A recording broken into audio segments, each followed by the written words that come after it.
Hey guys, this is Chris again, coming back at you with another review. Today's review is my Omega Seamaster that I just got. Quick wristwatch check. I'm wearing that Zenith, the El Primero. But I gotten this a couple weeks ago. Maybe been about a month already, maybe, that I've had it. But I just wanted to do a full review. Plus, I had a special unboxing. I did an even trade on my Manta for Doxa. Finally got a Doxa in the collection. Always wanted a Doxa. You'll see that here at the end of the video.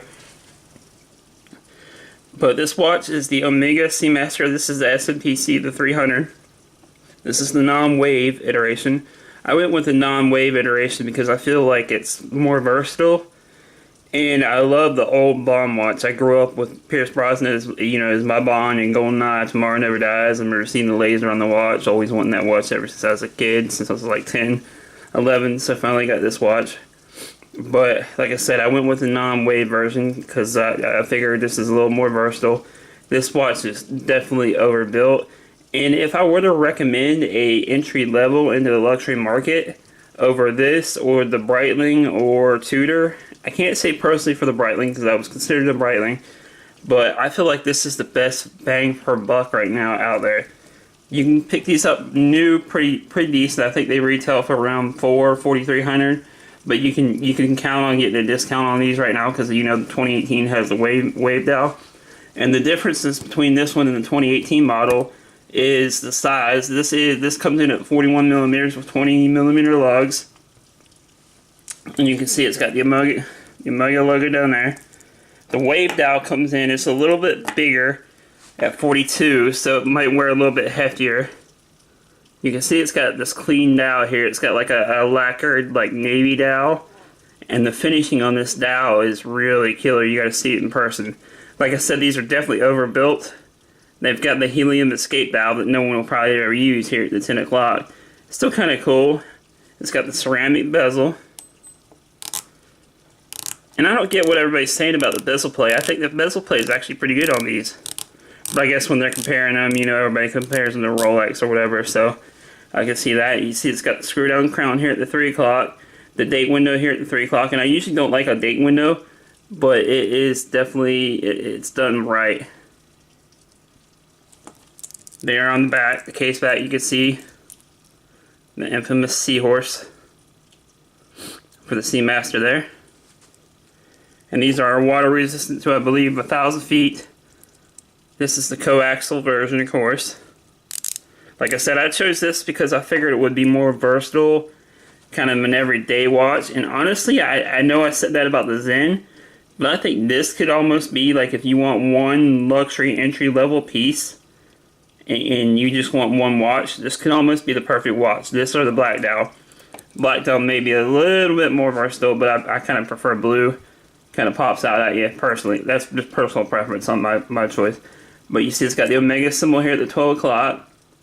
You got the Seamaster in the red. A little red on the second hand kind of pops out at you there. It's not an overly done dial. And the finishing on this and the bracelet, this thing is so versatile. It'll probably go really well in a lot of NATOs, but I honestly will probably keep it on the bracelet because this bracelet is the most comfortable bracelet besides that monitor I've ever tried. But on to what I was saying about the Tudor and the Breitling and this, I had the Tudor, and while I loved it, I wasn't in love with it. I think I kind of bought into the Tudor hype whenever I got it, a couple years ago. They just come out, and black days were real popular. They were like the thing to have. But now that I've had this, going back and looking back, I wish I would have went with the Omega. This thing is hard to take off the wrist. This has been on my wrist almost every day since I bought it. I switch it off every once in a while, wear like 2-3 watches a day, whatever. I don't know if anybody else is crazy like me like that. But like I said, this has been on the wrist for me ever since I've gotten it, pretty much almost since day one. It's been on every single day almost. It's just that comfortable. Like I said, it's 41 millimeter and it's 20 millimeter lugs. Not an overly thick piece either. I think it comes in like right around 12 millimeters. But like I said, this is probably, next to my Zenith, one of my favorite watches. I just can't say enough about this. And you can't go wrong with either version. You can pick up the older quartz versions for I'm going to say like 1900 or less, even cheaper than that, probably used.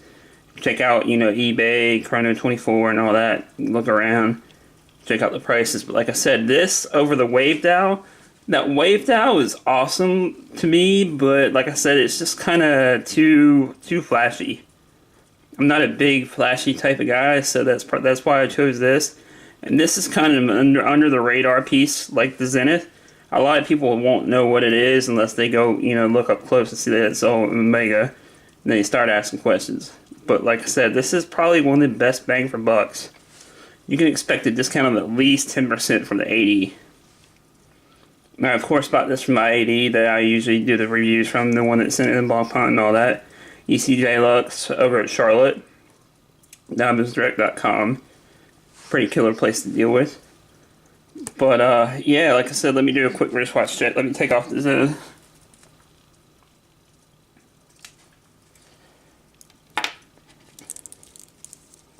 I got a link taken out. And here's what it looks like on my 7.5-inch wrist. Like I said, this bracelet is so comfortable and it doesn't wear that bad at all.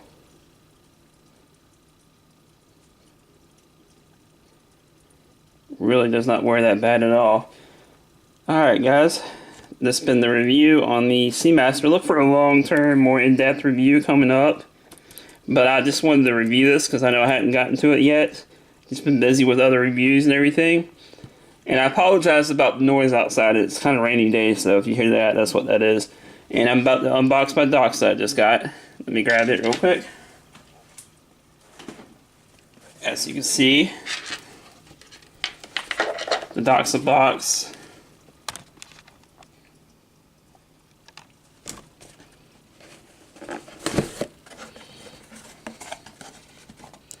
You see that familiar Doxa?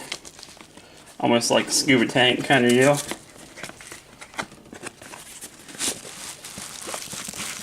And as you can see, the Sub 300T. But which one did I get? Paperwork. Those of you that know Doxa will probably know this one. This one is a limited edition run from 2002. 1,000 pieces made. Like I said, I did a straight up trade with my buddy Jared. He's got my Manta, should be getting to him today. And a lot of you probably won't like the bracelet, but I actually kind of dig it. It's really comfortable. But I got the Sub 300T. This is the reissue from 2002. Limited to 1,000 pieces there. As you can see. Do a quick side by side.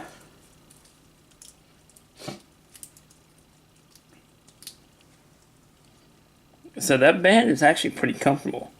At first I was a little turned off by the bracelet, but it is actually really comfortable. Look for a full review coming up on this guy. Like I said, these are actual Doxa bracelets. I know everybody's used to the beads of rice. This is a limited version. Only thing is it's a proprietary bracelet, so I can't really change it, but it's pretty comfortable, so I don't know if I will change it. And this probably won't be my last Doxa. I've wanted one of these, just like my Zenith, I've wanted one of these forever since I started collecting, so that's a couple of grails realized. And other news, I put a deposit down on a watch. I'll let you guys know what it is when it comes in a couple of weeks. Alright guys, this has been Chris with a full review of the Omega Seamaster and unboxing of the Doxa. Thanks guys, peace.